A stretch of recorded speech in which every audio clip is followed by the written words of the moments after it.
सभी को सादर जय श्री कृष्ण। सभी स्वस्थ रहो, व्यस्त रहो और मस्त रहो।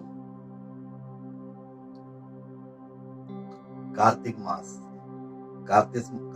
की कथाएं।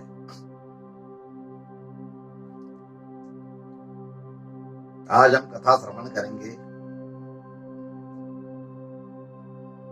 कल हमने जय और अजय की पूर्व जन्म की कथा सुनी थी। आज उसके बाद आगे सुनेंगे। उससे पहले मैं एक आपसे निवेदन करता हूं, जिन्होंने मेरे चैनल को सब्सक्राइब नहीं किया है वह अवश्य सब्सक्राइब करें और बेल आइकन का बटन दबाएं, लाइक शेयर करें और कमेंट्स करें। आज हम कथा श्रवण करेंगे आगे से। धर्मदत्त ने पूछा, है देवराज, जय और अजय ने अपने पूर्व जन्म में ऐसा कौन सा पुण्य किया था जिससे भगवान विष्णु का रूप धारण करके उनके द्वारपाल हो गए।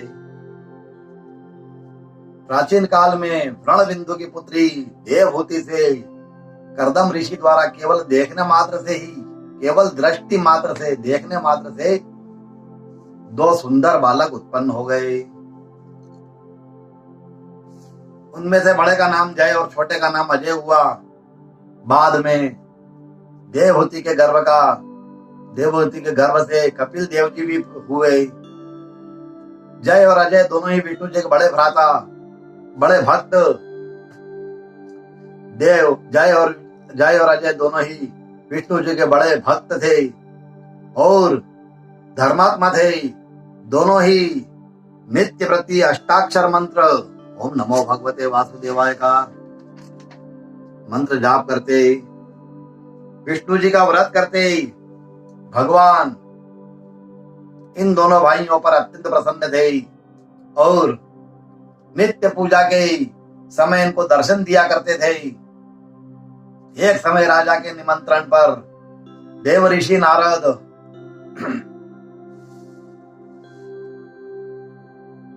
जी अपने गणों सहित राजा के यज्ञ में पधारे। उस यज्ञ में जय ने ब्रह्मा और अजय ने पुरोहित बनकर के यज्ञ को संपूर्ण करवाया। यज्ञ की विधि पूर्वक समाप्ति हुई। मारुत राजा ने जय और अजय को बहुत सा धन दिया, दक्षिणा दी, उन्हें संतुष्ट किया। वह दोनों भाई दक्षिणा लेकर के अपने आश्रम में आए और अपने धन का बंटवारा करते समय दोनों भाइयों में आपस में झगड़ा हो गया, विवाद हो गया। जय ने अजय से कहा कि धन का बराबर भाग होना चाहिए।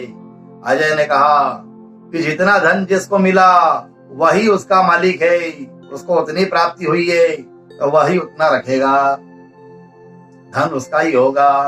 तब जय ने क्रोध में आकर के अजय को श्राप दिया कि तू धन लेकर के नहीं देना चाहते हो, इसलिए तुम ग्राह हो जाओ।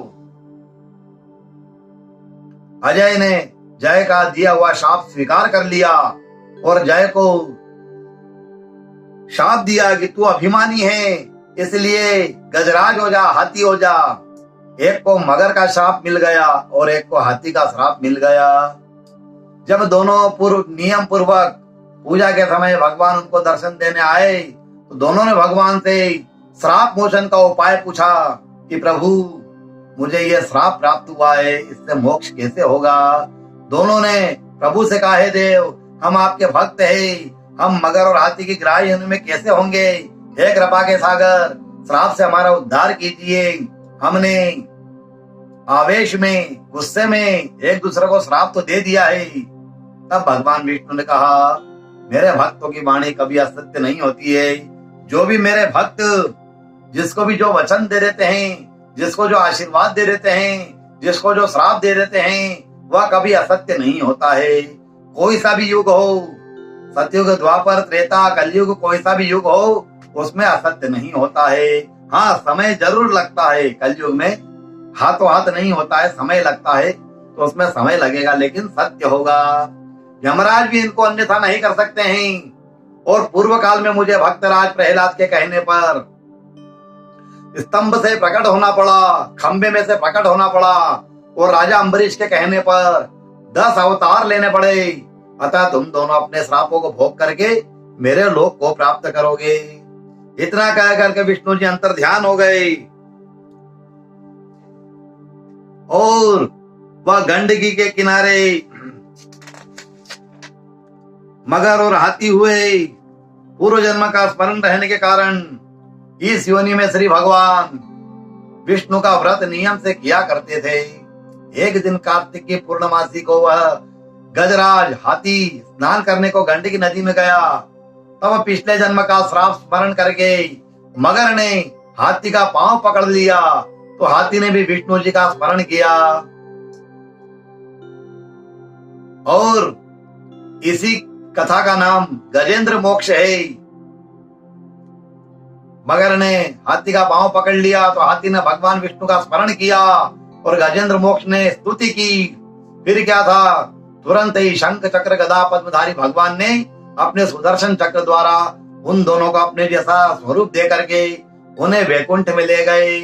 उसी दिन से उस स्थान का नाम हरि क्षेत्र प्रसिद्ध हुआ। चक्र के आघात से वहां के पत्थरों में भी चिन्ह बने हुए हैं। वह दोनों जय और अजय के नाम से आज तक पूरे संसार में प्रसिद्ध है। हे प्रिय, आपने विष्णु जी के द्वारपालों के संबंध में जो प्रश्न किया था उनका विस्तृत उत्तर मैंने दे दिया है।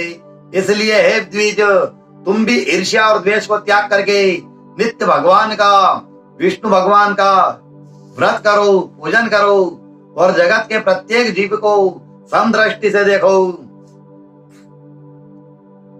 तुला, मकर, मेष की संक्रांति में नित्य प्रातः स्नान करो, तुलसी वन की रक्षा करो, एकादशी का व्रत किया करो, गौ, ब्राह्मण और वैष्णवों की सेवा के लिए हर समय तत्पर रहो, हर समय तैयार रहो, उनकी सेवा करो, उनके आशीर्वाद लो। व्रत करने वाले को मसूर की दाल और बैंगन के साग को कदापि प्रयोग नहीं करना चाहिए। हे धर्मदत्त, ऐसा करने पर तुम शरीर त्याग करके हम लोगों के समान गति पाओगे। भगवान विष्णु को प्रसन्न करने वाले इस व्रत के समान फल देने वाला तीर्थ, दान और यज्ञ दूसरा कोई है ही नहीं। हे ब्राह्मणों, तुम धन्य हो, क्योंकि तुमने विष्णु को प्रसन्न करने वाला व्रत किया है, जिसका आधा फल तुमने कलह को दिया है। उसके बाद हम कलह को वैकुंठ में लेके जा रहे हैं। तब नारद जी ने कहा, राजन, इस प्रकार धर्मदत्त को विष्णु भक्ति का उपदेश दे करके कलह को साथ लेकर के विष्णु के पार्षद वैकुंठ को चले गए और धर्मदत्त भी उनके आदेशानुसार विष्णु के व्रत में तल्लीन हो गया। जब उसका देहांत हुआ, प्राणोत्सर्ग हुआ, तो अपनी स्त्रियों के साथ विष्णु लोक को गया। हे राजन, कोई भी प्राणी जो प्राचीन काल में इस इतिहास को कहता है, सुनता है या श्रवण करता है, अंत में विष्णु लोक को ही प्राप्त होता है। आप सभी से निवेदन है, जिन्होंने सब्सक्राइब नहीं किया है कृपया सब्सक्राइब करें, बेल आइकन का बटन दबाएं, प्रेस करें, लाइक एवं शेयर अवश्य करें और कमेंट्स करें। सभी स्वस्थ रहो, व्यस्त रहो, मस्त रहो। सभी को सादर जय श्री कृष्ण, जय श्री कृष्ण।